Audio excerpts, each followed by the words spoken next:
the Nile Delta, Egypt.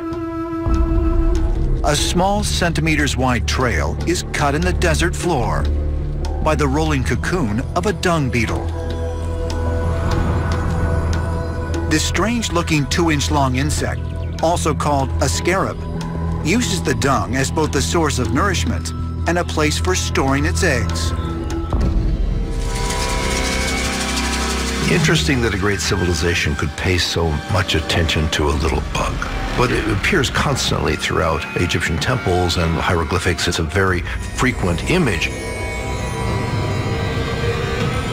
At the Temple of Karnak, overlooking the sacred lake, where the pharaohs received their coronation, a giant scarab beetle stands watch, representing the Egyptian god Khepri.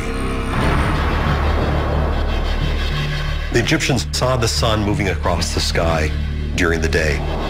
Also around the desert sands, you'd see beetles moving balls of dung. And so the Egyptians thought that the force that moved the sun across the sky was a giant scarab beetle god, Khepri. Where did the Egyptians get the idea of resurrection and this idea that we could be reborn as star beings? It seems as if they were given this idea by Khepri. To some ancient astronaut theorists, it's not just the presence of scarabs that suggests the Egyptians made a connection between insects and the afterlife.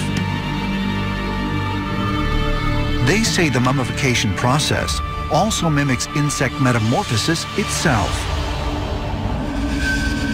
The similarities between mummification and the cocooning process that a caterpillar goes through before it becomes a moth are really quite incredible. I think what the Egyptians were trying to do is actually cocoon the human being so that when he emerged into the next life, at the next level up, he would be transformed into something greater, more powerful, and epically more beautiful.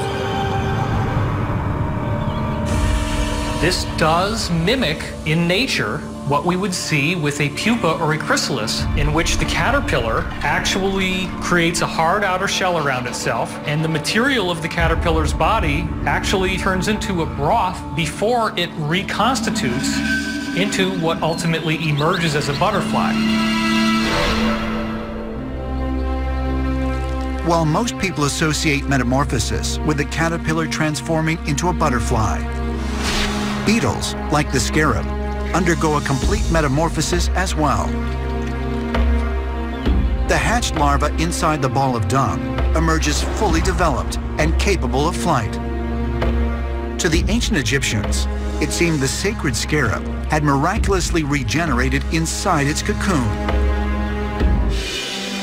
Much like the scarab emerging from its cocoon, the Egyptians believed a mummified body could rise from its sarcophagus as a transformed being and live once again.